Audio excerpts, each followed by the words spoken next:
What is going on, everybody? Welcome to the Week 6 Prime Points Show here on RotoGrinders. I am Brit Devine, joined once again by my host, Graham Barfield, by Jake. I think we lost Brit here. It sounds like we lost Brit. Brit was going through some technical difficulties before the show. He did lose power, so looks like I'm sure he'll be back shortly. Graham, I know what Brit was going to ask us. He was going to talk about our takeaways from last week. You have any big takeaways from Week 5? Yeah, quite a few. Obviously, what a awful week from injuries. My goodness, man, just absolute bloodbath across the NFL. I mean, I think that's like kind of the starting point of this week is just like trying to figure out once again these cheaper running backs. So as the week progresses, that's what we're gonna try to be figuring out. My main thing I want to talk about this week, is kind of some quarterbacks looking like they're back to where we expected. Justin Fields, obviously, two great matchups against the Broncos and Commanders, but absolutely just wipes them, completely wipes them. Looks back, they're introducing play action and designed rush attempts back into the offense, which is what we were missing in the first couple of weeks of the season.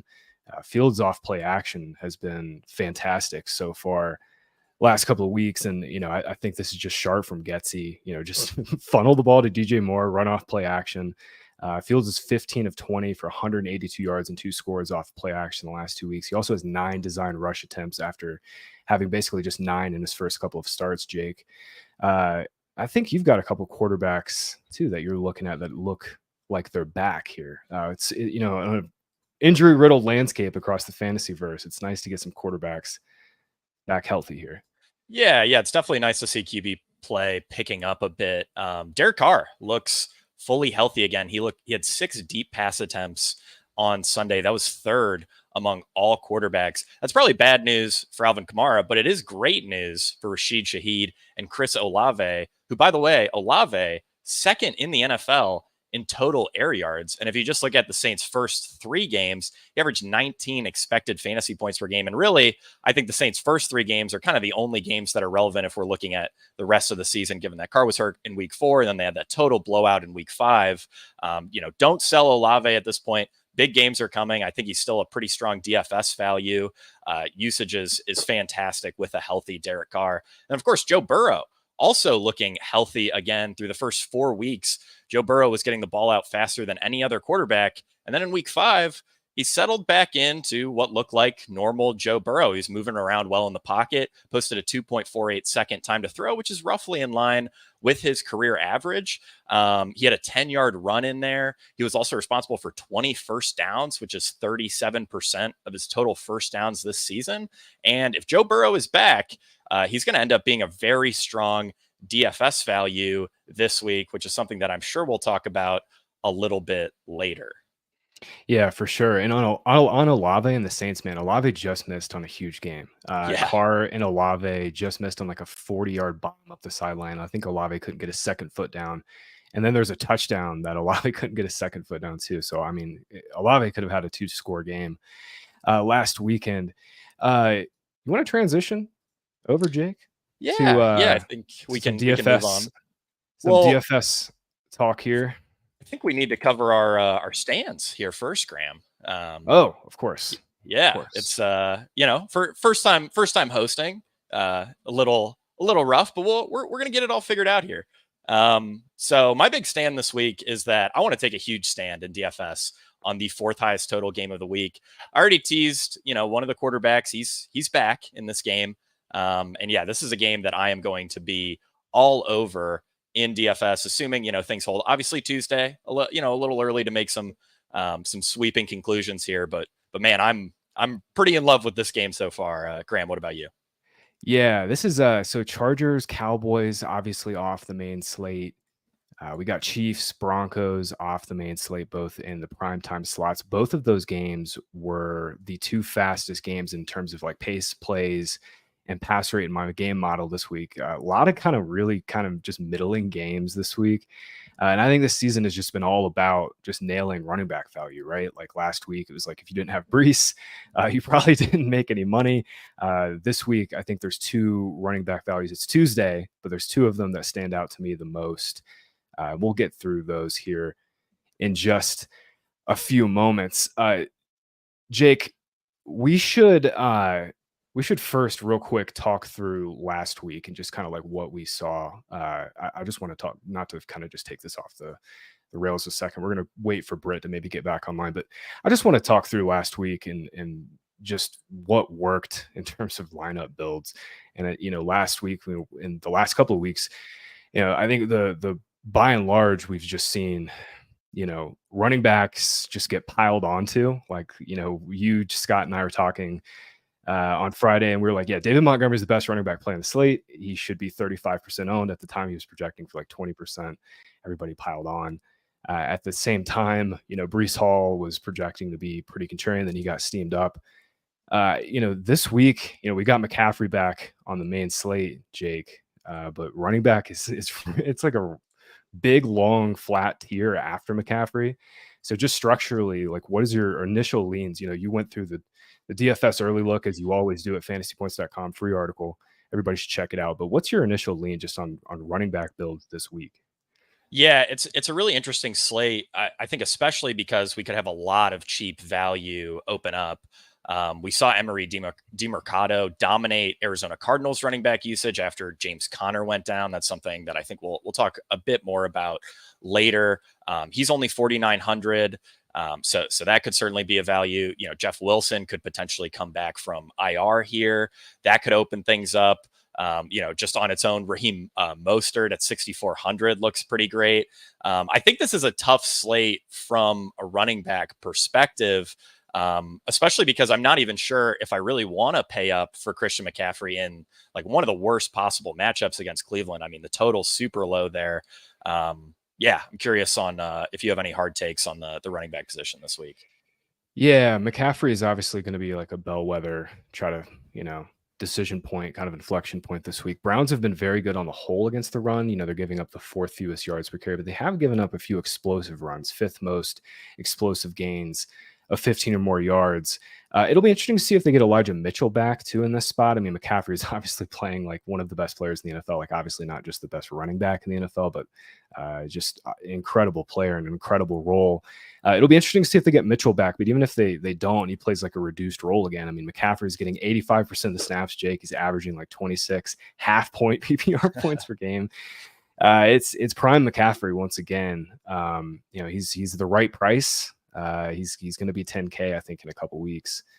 It'll be really interesting to see where ownership comes out, because I think, in terms of groupthink, there's going to be a lot of just like, hey, McCaffrey's 9,500. I've got all these running backs in the 6K range. Let's shy away from McCaffrey.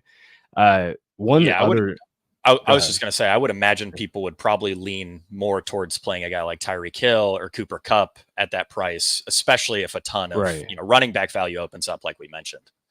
Right. Yeah, exactly. Yeah. We got every single week we're going to be deciding between Tyreek and Kupp. Kupp looked all the way back. Let's talk about that real quick. In this Rams receiver situation, I think we kind of nailed that on our show on Friday. It's like, both these guys are top 15 plays. Kupp got 5 catches on the first drive, then got 3 more, I think, for the entire game. They switched up their coverage scheme and realized, hey, we probably can't just play off coverage against this guy. But still, I mean, Nakua gets there. Kupp this week, though, he's right back up to 9K. Cardinals obviously getting slammed against all opposing receivers.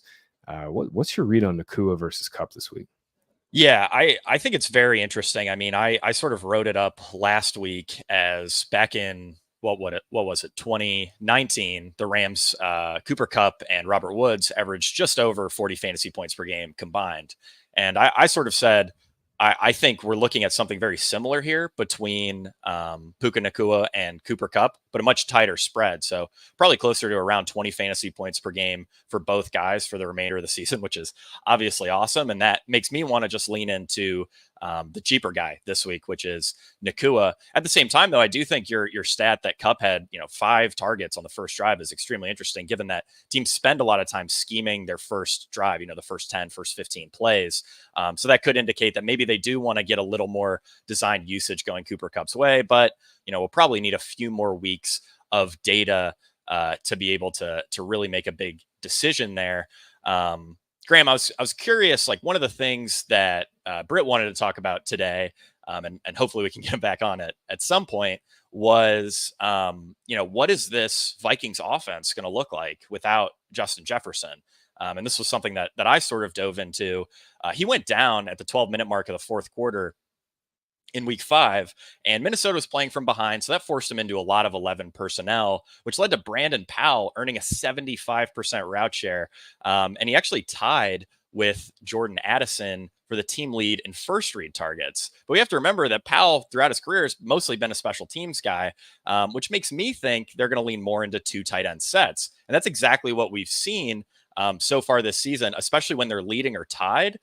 We've seen Jordan Addison, who's a pretty strong wide receiver 3, only average a 57% route share. But when Minnesota falls behind, Addison's route share jumps to 72%. And those extra routes that he's gaining when they fall behind comes at the expense of Minnesota's tight end 2, Josh Oliver. So that's basically a very long-winded way of saying that Minnesota, as long as they can, maintain leads, keep games close, they're probably going to lean a lot more into these 2 tight end sets. I would imagine they prefer a guy like Josh Oliver out there on the field relative to Brandon Powell. And that probably means they end up running the ball a bit more. But so that's sort of like broad strokes, how it impacts the offense for the next, 4 weeks or whenever Justin Jefferson ends up returning. That said, for week 6, I mean, you can make a great argument that every single Minnesota wide receiver is underpriced. Even Brandon Powell, I mean, he's only 3,000. Even if we project him for a 40 or 50% route share, he can do quite a bit after the catch. So I think that's pretty interesting. But I know, Graham, that you probably have no interest in these Minnesota running backs, even if we do think they're going to go a little more run heavy with Jefferson out. Yeah, I don't, man. I really don't. And last week, actually the last 2 weeks, we've seen Madison's role kind of start to dwindle. The whole entire reason anybody liked Alexander Madison this season for fantasy was because we thought he's going to get this crazy good bell cow role. Yep. Nope, they brought in Cam Akers, 69% snap share in week 4, 51% snap share last week. Madison, obviously got there with the receiving touchdown for fantasy last week against the Chiefs, man. But yeah, significant role reduction coming. I think this will probably end up being some sort of committee. Madison will be the split, lead of the split, I think. But your point on Addison is really interesting. I mean, Osborne and Cousins have so much chemistry together, but yeah, I mean, Osborne just stinks. I think at this point it's just like he's just can't get vertical like Addison can. Before we move on here, Jake, before we get to next segment, I want to talk real quickly on what to do with this Bears running back situation. Obviously, it's Tuesday. We know for sure Khalil Herbert isn't going to play, but I think Roschon Johnson, just sticking in the same game, Roschon Johnson's going to catch a lot of ownership if he can clear concussion protocol. 4,600 on DraftKings. Travis Homer, I think, is dealing with an injury too, man. So it literally might just be Kari Blasingame, who's technically really a fullback, and Roschon Johnson in the backfield here. So once again, value running back might pop up in Roschon Johnson. I'm sure we'll know more by Thursday and Friday, but just curious for your thoughts. I mean, this could be one of these games where no Justin Jefferson, sure, takes some of the steam out of it, but there's a lot of pieces to like in this game, and they're all cheap. Roschon could be another one here. Yeah, it's certainly interesting. And I think especially, these Bears running backs, offenses with hypermobile quarterbacks are always the most efficient rushing attacks, including, just the carries from their running backs. And one of the big obstacles for Bears running backs this season has been volume. But, Roschon this week could be one of the first Bears running backs to, hit that 15 touch mark, which, could pretty easily lead to 100 total yards, given how efficient this ground game has been. I'm with you. I think this is a pretty sneaky game, but the game that I teased earlier that I think is by far my favorite this week is Seattle against Cincinnati.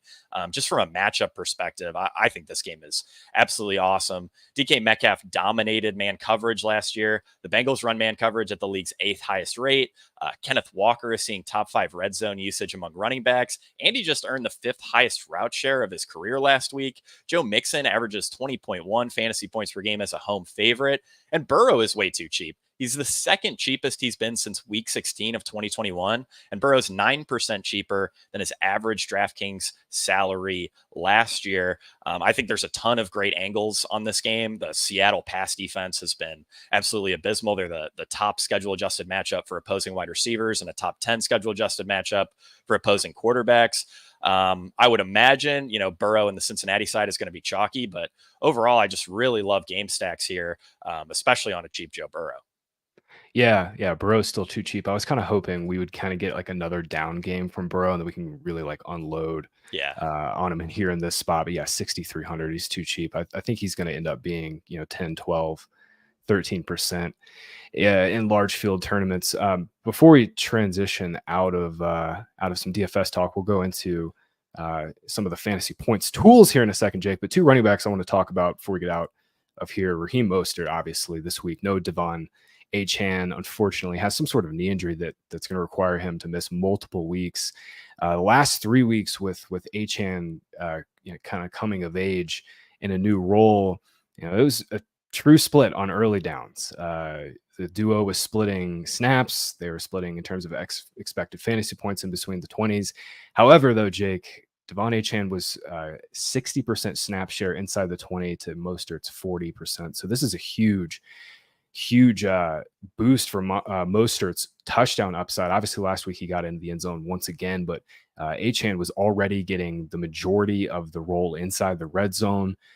Jeff Wilson is due back off of IR this week. He had some sort of ribs and hand injuries, but again, he might need to be ramped up.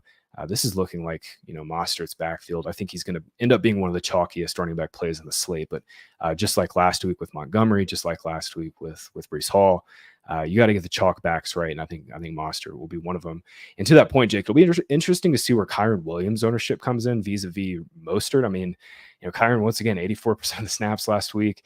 Rams kind of got out to Eagles got out to a quick lead, and Rams really couldn't run the ball. Obviously, a horrible spot last week too against the Eagles' elite run defense. Kyren gets the Cardinals this week. Should get plenty of dump offs too. This is a game environment we typically want to pick on running back. So I'm interested to see where Kyren's ownership comes in vis-a-vis Mostert.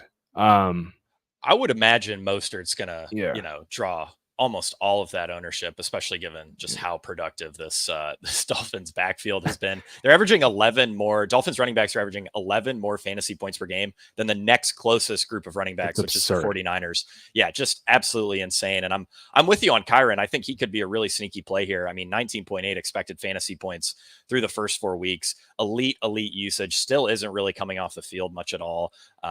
He'll be an interesting way to gain some leverage on Mostert in a similar price range.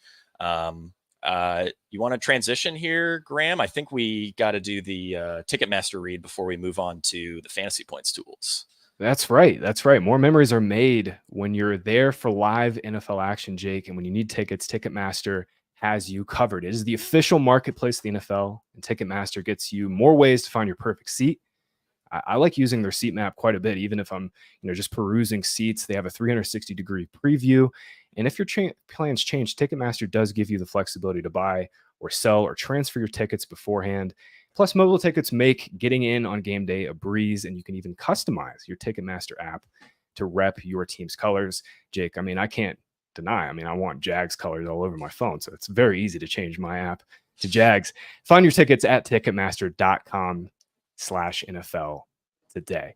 Yeah, Jake, let's go into some of the greatest tools in the universe, the best fantasy football tools in the universe. That's for sure. Oh yeah. We'll get this going here. Just 1 second. Window, Chrome tab.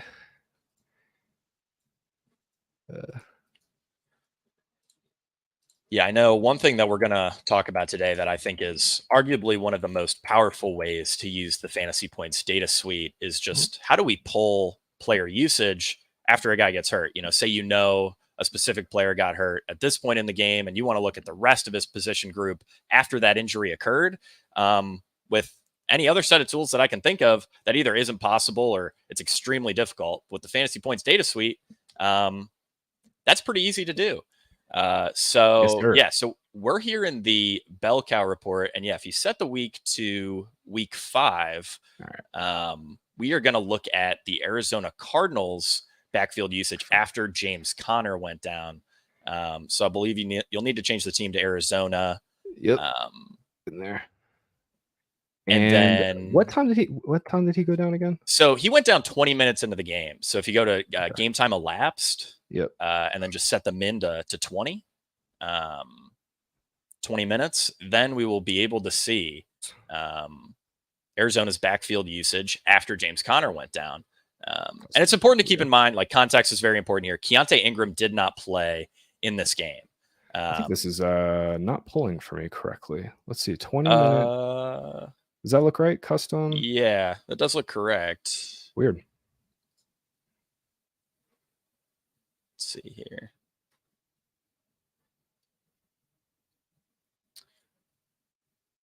But if it takes a little too long, I can just cover it on my own. But DeMarcado, after James Conner went down, played 100% of the snaps, earned 10 carries, 3 targets out of the backfield.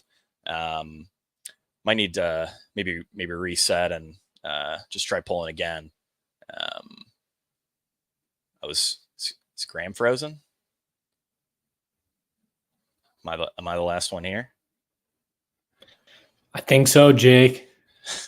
All right. Well, we maybe we'll just Graham's on the screen share, so maybe we'll just end up skipping the fantasy points tools for right now, and then I can handle the rest of the show. But yeah, that is overall a really great way to pull player usage. If you know the exact timestamp that a player got hurt, you can just simply scroll down to the time elapsed part of the fantasy points data suite, and then look at positional usage after that. But we're going to get a little bit into picks here, since we cut that segment a little short. So I know Brit is all over Javonte Williams under 38.5 rushing yards. He also loved San Francisco -4. I think that might be out to -5 in most places. So just wanted to cover Brit's picks because he is such an outstanding bettor. Hey Graham, what's going on? Oh my gosh, dude, this is unbelievable. It's like Murphy's Law tonight. I don't know what happened to my internet there. I'm sorry about that. Oh, no worries, man. I just fast forwarded us straight to betting picks this week. So I already covered some of Brit's picks. I figured people would want to hear those because Brit's just been absolutely killing NFL betting so far this year. He heavily highlighted Javonte Williams under 38.5 rushing yards, which I think makes a ton of sense. We've seen Jaleel McLaughlin look great so far. A few of his other picks, Detroit -3. Think they're getting a little disrespected in the betting market. I totally line up with that. And he's also got the Chargers +2.5. I thought that was a little interesting. I believe they're playing Dallas on Monday night, if I remember correctly. So Graham, what are some of your betting picks this week? Yeah, I'm also on Lions 3. I think Brit would say that line makes no sense. The Lions are a Super Bowl team, a Super Bowl contending team. Bucks obviously coming out of their bye, but 3 is a little light for Detroit in this spot, especially given how good Jared Goff is playing. So I'm also on Lions 3. I'm also on Jags at 4. I think this is going to get to 4.5 to 5. I think this line is a little bit of disrespect to Trevor Lawrence. And the main reason I'm playing it is because I think Trevor Lawrence is just overdue for a really nice game. By all the advanced numbers at fantasy points data, Lawrence's accuracy numbers in a clean pocket, all of like the static, super predictive metrics, Lawrence looks fantastic. He's just gotten really unlucky, Jake. Like we saw it again last week. He had 2 fumbles on the doorstep of the red zone. Obviously, those are plays that Lawrence has to clean up. But week 2, it was the red zone miscues. Week 3 and 4, they had a bunch of drops. It's like, just if we can get one of these games where the Jags offense gets everything right, they're overdue to put up like 35 points. And we don't really talk too much about Jags in the DFS segment. We'll talk more about that on our show, Jake, on Friday, I'm sure. But Trevor Lawrence and their pass catchers look fantastic. I mean, the Colts boundary corners have not been good at all season. It's early in the week, man. I only have those 2 early looks. I do have one bet, though, that I'm on. I'm going to give this out in our Discord here shortly. Brit's on Javonte Williams under, so am I. I'm taking Javonte Williams under total yards at 53.5 at Bet Rivers. I think this is an insanely high number of total yards for him. Samaje Perine is going to get the passing down role. There's a chance Jaleel McLaughlin gets the early down role in most of it. Javonte has not been a super explosive playmaker this season. So you can take the under on the rushing yards. It makes a ton of sense. 38.5 still out there. It's going to get hammered down. I'm going to take the over on total yards. Javonte Williams. Not a lot of props out yet, but we do have 2 games out between Chiefs and Broncos, and the London game, Ravens and Titans. Jake, you want to talk through some pick'ems here real quick?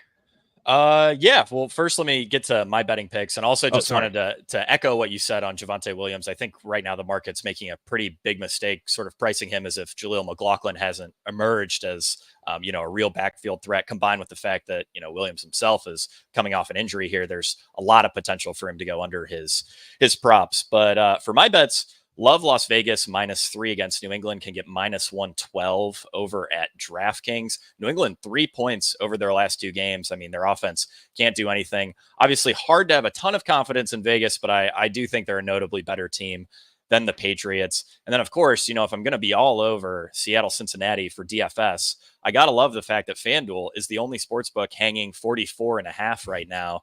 Love the over there. Every other book is at 45.5. I would expect this to close around 46. And we have Brit back. Brit, we were just talking about our bets.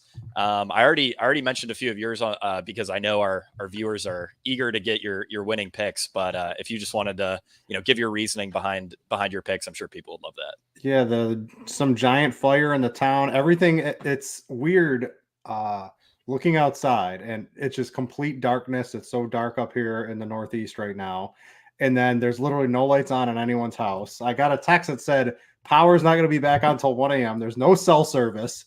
But somehow it's back on. I'm able to get back on. They were able to get it working. But yeah, did you touch on the Lions at all? Because they're by far, this is like the most ridiculous line I think I've seen all season. Graham, I think you were on this as well, or was this Jake? Yeah, no, I was too. I gave some reasoning, but go ahead, please. Yeah, I mean, it's just straight disrespectful to the Lions to give them 3 points against the Buccaneers, who they beat Minnesota when Minnesota turned the ball over 500 times in that first game. They beat I have this all up on Scores and Odds if my computer it's still rebooting some of the things here, but it's just Tampa Bay I think they've gotten very, very lucky to be 3-1, and the Lions are legitimately like a top 3 or 4 team in the league. And I know the Buccaneers, they're at home, they're off bye, but there's no way when these super teams, and I think the 49ers, would be considered one of them right now. I almost want to put the Lions. They're not up there with them, but they're a complete team on offense and defense. I don't care about teams off bye. I don't care about the road. They're going to come in and they're going to smoke the Buccaneers. And, so who was doing the hosting this? I feel like I missed out. I was in total darkness, no cell service. I was trying to watch, couldn't do anything. What else? Whoever was hosting, why don't you just keep rolling with it? We were kind of co-hosting, and then Brit, I was about to go through the tools, and then I lost internet and left Jake abandoned. This is ridiculous. It was this is the Murphy Law show here in week 6. But we've had a great time. It's been fun. I sent the red flag to our lead supervisor Devin, and he was like, "They're doing great, so don't worry about it." I'm like, I'm not really worried about you too. But yeah, let's get the screen share back up here. And Jake, you wanted to bring up basically, you want to talk about the James Conner role. He's going to be out, and there's some of these backup running backs. I don't know if you guys talked on them at all, but you wanted to know, hey, where's the spot? How can I find out for relatively inexpensive in the DFS world when somebody goes out? What did that look like? And you can do that on the Fantasy Points data tool. I know it was free for everybody last week. Hopefully some of those guys signed up this week, but I've got pulled up on the screen here, and I'll try to make it bigger for everybody, that we can see using the filters. If you're watching live, you go to week 5, there's a team filter in the filters, you go to Arizona, and then all the way, there's a time elapsed. You just change that to 20 minutes. Jake said 20 minutes. That's when James Conner got hurt. And you can see after that point, Amari DiMercato literally played every snap for the Cardinals. There is some circumstances where that might not be the case this week. But Jake, what do you want to delve into the situation? Yeah. So a question that I've gotten quite a bit on Twitter is, when I'm writing my articles, how exactly am I pulling player usage for a position group after, an individual player in that group gets injured? And this is exactly how I'm simply finding, the timestamp where the player got hurt. James Conner got hurt right around the 10-minute mark of the second quarter, which is 20 minutes into the game. And then I'm, filtering down to see backfield usage from that point. Now, it's important to remember context, obviously, extremely important with any data pull. Keontae Ingram was inactive for this game. He logged some limited practices last week. Decent chance that he manages to play this week. So we could see this being more of a committee, but there's also a world where Ingram doesn't play, and we can project DeMercado for pretty close to a bell cow workload at a $4,900 DraftKings price tag, which is pretty great. Obviously, the Cardinals did just pick up Tony Jones, but Tony Jones isn't a guy that I'm particularly worried about, given that he's bottom 10 in yards per carry since 1970. That's an absolutely insane stack. Tony Jones, very bad at football. So yeah, this is how you pull player usage after another player in their position group gets hurt. Fantasy points data makes this extremely easy. I really can't figure out another way to do this using anything else. I think this is one of the most underrated parts of our tool set here. Yeah, I had no idea you could do this. I would assume 99% of people who probably even have a fantasy points data subscription don't even know they could do it. So it's great to be able to know that it is possible. Graham, I wanted to talk to you, the O-line, D-line chart, maybe go over a couple of matchups here. It looks like the Dolphins, no surprise. Once again, what do we think? Did you touch on the backfield when I was gone? How do we think that's going to break down this week? Yeah, we briefly did. Yeah, once again, amazing spot for Dolphins backfield, man. I mean, not just, great scheme by Mike McDaniel, but they've got, two backs that are, generating yards before contact. But yeah, with no Devon Achane this week, I was noting that, Achane was getting 60% of the snaps in the red zone compared to Mostert's 40% over the last 3 weeks. So, big spike in touchdown equity coming for Mostert. Great spot. I mean, just obviously another great spot. But I want to talk through two matchups at the bottom. Britt, if you want to scroll down to the bottom, or there you go, flip it to the rush grade. 49ers have obviously one of the best offensive lines in the NFL. They have one of the best schemes in the NFL. But look at this. They have the sixth worst matchup this week on the ground, according to Fantasy Points data. And that's just a huge credit to the Browns front seven. Browns are playing this like wide nine front scheme. They're getting Myles Garrett all over the place, lining him up over the 3 or lining him outside at the 7. He's been all over the place, and obviously a huge part of their run game's success. That being said, though, I mean, Christian McCaffrey in this Niners run game is definitely on another level right now. And one more, Britt, though, I did want to talk through, and they kind of just have a middling rush grade this week, is the Jets. We're going to have to make a lot of choices about Breece Hall this week against the Eagles. Eagles run defense is elite. This number to me is a little high. We can't account for injuries in our data. Elijah Vera Tucker, though, is the Jets' best run blocking offensive lineman, their tackle. He's out for the season. Unfortunately, another Achilles tear, just super unlucky for the Jets. This is a really, really tough spot here for the Jets without Vera Tucker. Eagles run defense is awesome. Britt, what's your lean on Breece Hall to start this week? Where's your head out there? It's tough. So I've had limited time to sort of go over some of these things, but I don't know, that 6K tier, right? You've got Kyren Williams against Arizona. You're going to have Mostert. You're going to have Breece Hall. There's who else is in here? DeAndre Swift. Like I think Breece Hall's he's just another talent level above Swift, but Swift's role is pretty good right now. That's going to be a tough decision point, I think, for a lot of people. It's Tuesday. I don't think anyone knows exactly what they're doing currently. Yeah. I just want heads up, the lights are flickering, guys. So I may disappear in just a minute here. All right. So what did you guys get to on the bets? Did you each give some of yours? What else did you talk of mine? Where are we in terms of all of that?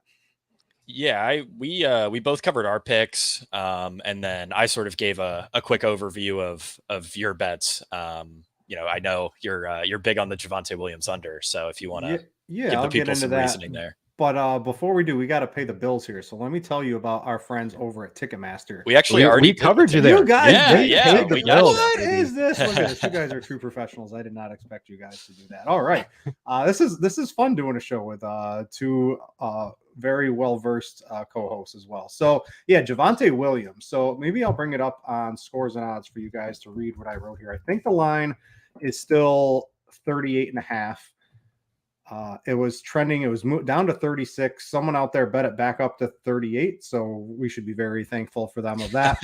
But it's just, it's too high, right? Because he's in a touch squeeze. So I don't know. There's no allegiance from Sean Payton to Javonte Williams coming off an injury, to start the season, coming off another injury now.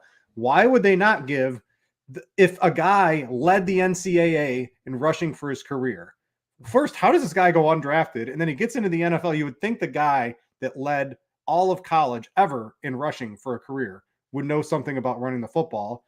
And what does McLaughlin come in and do? He's run for over 7 yards a carry. I don't know if Williams runs the ball 10 times in this game. The Chiefs' defense is pretty good. There's a little bit of weather in this game, so maybe they run the ball a little more. But I don't know. I think the Chiefs win this pretty easily. Touch squeeze, McLaughlin probably taking the lead role. P. Ryan plays thirds down, not Javonte Williams. There's just not a lot of room for him to get these yards. So the under 38.5 on Javonte Williams looks good. I did write up the 49ers. They let us get the 49ers at 4 to start the week. That's been bet up to 5.5 or 6. If for some reason it goes back down, I don't think it will. If anything, it'll go back up from here, specifically if Deshaun Watson doesn't play. That looks like still an absolute smash to me. The other one I was on was, of course, the Chargers. I don't know if you talked about them, but I don't know. Are the Cowboys good? They're not good on offense. I know that. Before the show, as I'm going through my normal prep, I was going through the lines, and 2.5 stood out to me too, man. I mean, betting on the Chargers the last 3 years has been like freaking pulling teeth. Yeah. I don't want to do it, but it was too. I don't want to do it either, but it makes sense. Yeah. Kellen Moore is like the biggest L the Chargers had in the Cowboys had in the offseason. Losing him and giving the reins to Mike McCarthy is just it ain't it in 2023.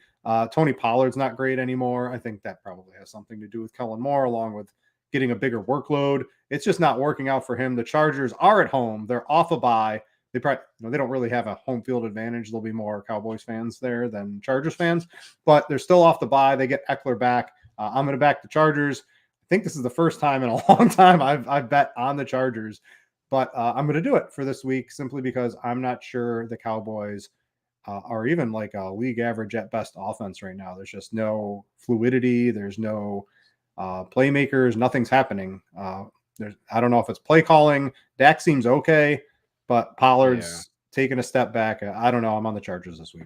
Dak to me seems like a quarterback who needs a run game, and the Cowboys have just had a super inconsistent run game.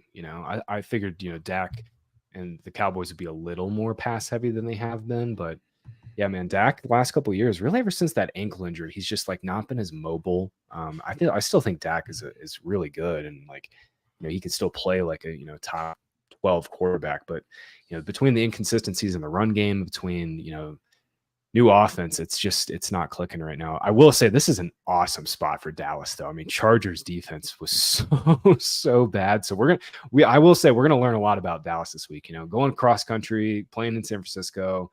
San Francisco is amazing at home as a favorite. I'm willing to cut them a little slack. We're gonna learn a lot about Dallas this week, that's for sure. Yeah, I think both teams here. I think we're going to learn which if this game is decided decisively one way or the other. I think we're going to find out one of these teams is real and one of them might not be. Either way, whether it's the Chargers or the Cowboys. Of course, I'm banking on that team, the Chargers being the real team. But those are a couple of bets. Do you guys want to talk any of the fantasy pick'em sites real quick here? Did you get to those while I was gone? No, that was the only thing we didn't cover while you were gone. All right, so let's go. Jake, what are you looking at this week on the fantasy pick'em? I was looking at Prize Picks. It looks like you got an underdog play. Yeah, so I got an underdog 5 pick here. Love Javonte under 12.5 receiving yards. Can also hit the under, of course, on his rushing prop. I mean, Britt already covered it. He's really being squeezed for touches. He's gone under 12.5 rushing yards already in half his games this season. And, coming off the injury, Jaleel McLaughlin stealing a good amount of pass game work. P. Ryan obviously involved in the pass game as well. Very easy to see Javonte hitting his unders. I think that's one of the biggest market misses this week, broadly speaking, is Javonte Williams props are just way too high across the board. And then I got Tyreek Hill over 95.5 receiving yards. I think pretty much any double-digit Tyreek Hill prop, especially outside of the division, is one you're going to want to hit the over on. And then to get a little correlation here, I also added Tua over 282.5 passing yards. I touched on at the beginning of the show how Derek Carr, seemed to be back. He had 6 deep attempts in week 5, which was the third most of any quarterback. And that primarily benefits Chris Olave. Love Olave over 59.5 receiving yards here. Olave is second in air yards. So him going over this prop to me is, probably my favorite pick of the week. And then beyond that, I got DeAndre Swift over 64.5 rushing yards. The Jets are just a major run funnel.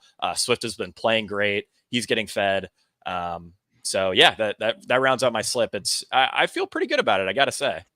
Yeah, a couple. I was on Prize Picks. You can still get Javonte at under 38.5. That's just, I might change that to a 2-unit bet on Scores and Odds. I just think that's a really good one overall. I'm adding in that we're going to play some of these guys who had big weeks last week, and I think they're going to be in reasonably good spots again. Hopkins is at 58.5, and I saw right before the show Treylon Burks. They hope he can start running this week. Don't think that means he's going to be playing NFL football. So I think Hopkins getting a good amount of target share against the Ravens looks pretty good for him to repeat his performance last week, over 100 yards. I don't think that's too far-fetched when the sports books come out. I did this last week personally. I laddered him all the way up to 100, and that worked out pretty well. Probably going to do that again. Calvin Ridley, I got him at 62.5. He was up to 64.5 right before the show. I think that's still good. The Colts have given up the second most passing yards this year. They, were able to have a pretty good passing performance against the Bills. And I don't know. What's this Zay Jones? Zay Jones, he's day-to-day. We don't really know. But if he's not remotely close to 100%, even if like 90% Zay Jones is probably a big step down from 100% Zay Jones. And then Calvin Ridley, Christian Kirk, you can look at Kirk's overs too. I think these are the guys that should benefit quite a bit against the Colts. And then Marquise Brown, 54.5, just too low with the amount of targets he gets every week. Looks to be in a reasonably good spot in a game, without James Conner. How's Arizona? You got to think the Rams offense with Kupp and Nakua. I mean, they're going to be able to do pretty much whatever they want against Arizona. So I think the Arizona passing game is something I might want to look at. And early in the week, really the only way I could get exposure to that was the Marquise Brown line. So you can find all of those on Prize Picks. And that about rounds it out for me. I just wanted to touch on, make sure you guys talked about, there was something else I wanted to talk about really quick here. Oh, the backup running back situation from DFS between the Bears, Arizona. We've got Jeff Wilson possibly as well here. What do you make of this Bears situation? Do you think Roschon's going to get cleared? He had the concussion. I don't think anyone with a concussion is going to play the week after, except maybe if they played a Thursday game. We're going to find out if that holds true in the NFL. Like if Roschon's in there, are we going to be playing him? He's cheap. And then if he's not, I mean, we're going to be jamming in Dante Foreman, correct? Yeah, I think so. It's hard not to see a massive workload if Foreman's the only guy back there. And, even if it is Johnson and Foreman, I think the team clearly prefers Johnson at this point. So curious on your thoughts, Graham. Yeah, it'll be Johnson. And, I'm not sure, honestly, dude. I don't know if it's just Foreman, I think they might play Blossingame a little bit too, man. Like Foreman's just, there's something up there. Like he might be completely dead. Can't forget he popped his Achilles 2 or 3 years ago. And, it's just a matter of time with some of those guys. So I wonder if they play Blossingame. Travis Homer too. I mean, he probably could have played a couple passing down snaps, but he has I think a severe hamstring injury, it seems like. And then one other question I had, I don't know if you covered it, so apologies to the listeners if you did, but I wanted to pose, Graham, I'll stick with you on this one. Would you rather play a half game of Tyreek Hill in the absolute absurdity, if you could recreate last week, or a full game of Cooper Kupp? at basically close to the same price in DraftKings, because I could not believe what Tyreek Hill did last week from a yards per route run perspective. Just absolutely insane stuff.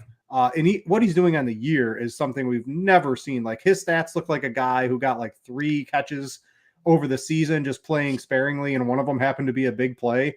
But he's literally doing it every single time he runs a route. It's insane. And then Cooper Kupp came back. Looks like Cooper Kupp. That offense is going to be purring now. It's against Arizona. Arizona has a little stinginess to them too. I don't know. I might take the Kupp side on this one. Yeah, I'm on Tyreek. I think I've been on Tyreek every single week when we've posed the question, except for last week when I think I said Jefferson over Tyreek, and then Jefferson got hurt. Kupp, though, man, I mean, he looked like Cooper Kupp just watching the game. I mean, no explosiveness drop off. I was telling Jake, though, 5 of his targets came on that first drive. They basically played off coverage against him, and he just absolutely cooked the defender all 5 times. So they switched it up a little bit, but yeah, Kupp at $9K, man, that's a hefty price tag, with Nakua, still getting a huge role. But yeah, both those guys, man, I mean, they're gonna get fed the ball. Yeah, Jake, what do you think on that? Yeah, I think I would lean Tyreek here. I mean, he's just like, he's going to hit 2,000 receiving yards. It's going to happen this year. Looks absolutely unstoppable. Yeah, I'm just going to play Tyreek Hill every week until, I mean, what's his price going to top out at this year? 10.5 probably on DraftKings. It's not going up fast enough. No, it's not. He's still too cheap. Yeah, the receiving yards leader. So I'm holding an AJ Brown ticket at 2,500, and I just need Tyreek to miss a few games, and I'm right there with the Justin Jefferson, with Cooper Kupp going out. I'm right there, but it's really hard if Tyreek Hill stays healthy. I mean, this dude is going to have like the most insane season any receiver's ever had, which is like, he's the most uncoverable wide receiver for sure in the NFL right now. But it's like it's unheard of in the league, where you're trying to take all this stuff away and he's being able to succeed. It's Mike McDaniel. It's a different type of route tree that he's running from 5 years ago, but it's nuts that he's able to do this right now. Basically, the only comp is Randy Moss. I think that's really the only comp you can make, and that was obviously in the late 90s, early 2000s. So era adjusted, Moss, I think probably his numbers would have been even more insane. Very different routes those guys are running. but I mean, that's the thing, though, is like, that's what I'm saying in terms of just outlier type players that just you cannot cover within the context of the scheme. I mean, that's really the only comp I think we can make. Yeah. All right. So I guess that'll do it. Again, apologies, guys. Sorry for the power outage. I cannot control it. Luckily, they let me back. Dude, legendary performance coming back midstream, coming out just like out of nowhere, coming out of the bullpen. That was great. I thought I was done. But yeah, check the bets out. I've been having a good job with the bets. Get those in. Guys, you should get them in too. I will be out next week. It's vacation. The wife and I were finding out if we're having a boy or a girl. We go on vacation every year around now, so we're going to do a little thing on that. So, but I'll be back for the week 8 show. Not sure who's filling in for me, but Jake and Graham will be here with somebody else. Hopefully they do a great job as well. And you know what? I'll phone in a couple of bets too for you guys. Other than that, there we go. Thanks to Jake and Graham for filling in for me while I was MIA. Happy to come back in the middle of the show. Everybody hit a like on the way out if you're watching on YouTube. If not, thanks for watching or listening. And thanks for watching. We out you.